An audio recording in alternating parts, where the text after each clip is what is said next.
Dumadagundong ang dibdib ni Tanggol, mahigpit ang pagkakahawak ni Ramon sa kanyang braso. Matagal nilang hinintay ang sandaling ito, ang muling pagkikita kay Marites, kaya't bawat hininga ay mabigat, puno ng pananabik at pangamba. Malamig ang hangin ng Quiapo, amoy ulan at alikabok, habang abala ang mga tao sa lansangan, walang kamalay-malay sa unos na paparating. Ramon, handa ka na ba? Bulong ni Tanggol. Handa kami, mariing sagot ni Ramon, kumikislap ang mga mata sa determinasyon. Walang makakapigil sa atin. Maililigtas natin si Marites. Ngunit habang sila'y sumusulong, umalingaw-ngaw ang mabibigat na yabag at tinig ng mga tauhan ni Rigor. Sa malayo, nakamasid si Rigor gamit ang binoculars, malamig na bulong. Paparating na sila. Dapat perpekto ang lahat. Walang pagkakamali. Biglang bumasag sa katahimikan ng gabi ang malakas na ingay. Lumitaw ang mga armadong lalaki mula sa dilim, pinalibutan sila. Tanggol, Ramon, mga kaaway, sigaw ni Tanggol. Walang pag-aalinlangan, naglabas ng baril si Ramon at nagpaputok. Umalingaw-ngaw ang putukan sa buong paligid. Mabilis na lumapit si Tanggol kay Marites. Mahigpit na hinawakan ang kanyang kamay. Marites, huwag kang matakot. Narito kami para sa iyo. Mula sa dilim, lumitaw ang isang estranghero. Nakabaluti ng itim, hawak ang matalim na espada. Nagpaputok si Ramon, ngunit walang epekto ang mga bala. Paano ito posible? Nanginginig ang tinig ni Tanggol? Nanigas si Marites sa takot habang papalapit ang figura. Ngunit biglang sumulpot si Don J.H. Julio, hawak ang bakal na pamalo. Hindi mo siya mahahawakan. Sigaw niya, sabay hampas na nagpaurong sa kalaban. Wala silang oras para magpahinga. Sumugod ang isa pang grupo ng armadong lalaki. Nagpaputok mula sa gilid. Mabilis na hinila ni Tanggol at Ramon si Marites papasok sa madilim na eskinita. Luha ang dumaloy sa kanyang mga mata. Hindi ko akalaing ganito. Bakit may kaaway sa bawat hakbang? Bulong niya. Sa loob ng eskinita, mariing wika ni Tanggol. Hindi sapat ang lakas. Kailangan natin ng plano. Kailangan natin ng mga kakampi. Doon, nakilala ni Marites ang isang pamilyar na mukha sa hanay ng mga kaaway. Si Hestor, dating kasama ni Rigor. Hestor? Ikaw? Sigaw niya, puno ng pagkagulat. Mapang-uyam ang ngiti nito. Hindi mo naiintindihan, Marites. Ito ang kapangyarihan. Ito ang pagkakataon. Una, paki-subscribe at i-like ang video. Pagkatapos, sisimulan na natin ang paliwanag. Lalong naging mabagsik ang mga kaaway.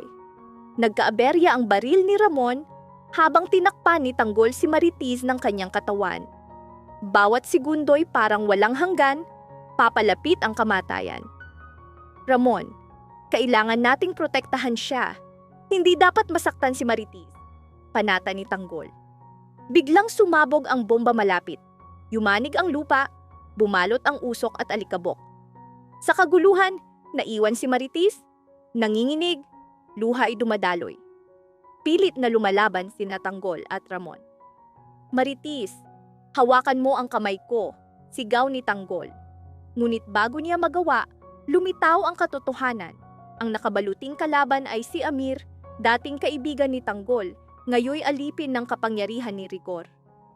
Hindi mo ako makokontrol, Tanggol, sigaw ni Amir, muling sumugod. Mabagsik ang laban, bawat putok, bawat hampas, bawat sigaw ay puno ng tensyon. Umikot ang alikabok at usok, naghalo ang takot, galit at pag-ibig.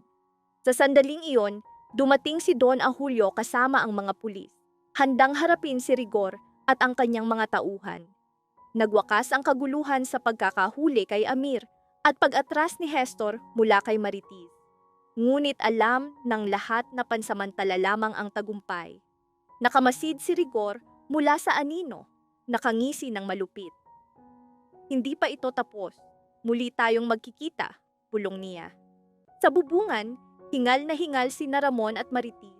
Malamig ang hangin, puno ng alikabok at amoy ng apoy mula sa ibaba. Mahigpit na kumapit si Marites kay Ramon. Tanggol, ano ang gagawin natin ngayon? Nanginginig niyang tanong. Bagaman natataranta, mariing sagot ni Ramon. Magtiwala ka. Kung dahan-dahan tayong kikilos, hindi nila tayo mahuhuli. Sundan mo ang bawat hakbang ko. Ngunit muling bumalik ang panganib. Lumitaw si Amir sa kalapit na bubungan. Balot ng dilim. Hawak ang baril. Nakangisi ng malupit. Hindi ninyo kami matatalo. Umalingaw-ngaw ang kanyang tinig sa mga lansangan. Isang kahon ang inihagis mula sa ibaba. Bumalot ang usok at alikabok. Naguluhan ang mga tauhan ni Rigor. Sinamantala ni Tanggol ang pagkakataon. Marites, dahan-dahan, kailangan nating makarating sa bubong na iyon. Doon ang ating pagtakas. Tumalon sila mula bubong, patungo sa bubong, hanggang makita ni Ramon ang isang nakatagong silid. Marites, dito, sa loob, mas ligtas kaysa sa bubungan.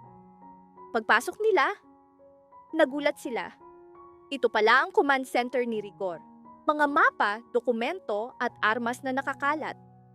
Sa gitna, isang sobre na may pangalan ni Marites. Nanginginig ang kanyang mga kamay nang buksan ito. Sa loob, mga litrato nila ni Tanggol at isang nakakatakot na sulat. Alam namin kung sino ka at kung sino ang mahalaga sa iyo. Sumunod ka o may magdurusa.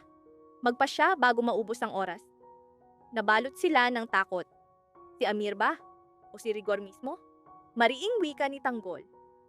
Hindi, kailangan nating umalis. Kaligtasan muna. Ngunit bago sila makalabas, biglang bumukas ang pinto. Sumugod ang mga armadong lalaki, pinalibutan sila. Napasigaw si Marites. Tanggol, hindi ko kaya. Mahigpit ang hawak ni Tanggol sa kanyang kamay. Kaya mo. Huwag kang matakot. Magkasama tayo. Hindi ka nag-iisa. At sa sandaling iyon, napansin ni Ramon ang isang nakatagong hagdanan sa sulok. Tanggol, dito. Ito ang daan. Mabilis silang umakyat. Umuugong ang yabag ng mga kaaway sa kanilang likuran. Bawat hakbang ay puno ng tensyon. Bawat galaw ay binabalot ng panganib. Sa likod ng gusali, natagpuan nila ang isang lumang truck. Ito ang ating pagtakas, mariing wika ni Tanggol. Habang sumasakay sila, umalingaw-ngaw ang sigaw ni Amir mula sa itaas. Hindi ninyo kami kailanman matatalo. Sa loob ng truck, nagmamadaling tumawag ng backup si Tanggol. Kailangan natin ng suporta, ngayon na. Ngunit bago pa dumating ang tulong, lumitaw ang bagong katotohanan. Ang driver ay si Lino, dating tauhan ni Rigor, ngunit lihim na tumalikod sa kanya. Sumakay na. Ako ang bahala sa mga kaaway. Mariin niyang pangako. Umarangkada ang truck habang dumadagundong ang putukan at pagsabog sa mga lansangan. Bagaman ligtas sa sandaling iyon, mabigat ang dibdib ni Marites. Tanggol, pakiramdam ko may mas masahol pang paparating. Bulong niya. Sinipat ni Tanggol ang paligid. Alam niyang hindi sila basta pakakawalan ni Rigor. Ramon, mahigpit mo bang hawak ang kamay niya? Tanong niya. Oo, Tanggol, sagot ni Ramon. Bagaman nanginginig ang tinig sa takot. Mariing wika ni Tanggol. Hindi tayo pwedeng magpadala sa takot. Kailangan nating mabuhay. Muling lumitaw si Amir sa bubungan. Nakataas ang baril. Tumatawa ng malakas. Hindi kayo makakatakas ng buhay. Pumagsak ang mga smoke bomb. Kumalat ang kalituhan. Tumalon si Tanggol kasama sina Ramon at Marites.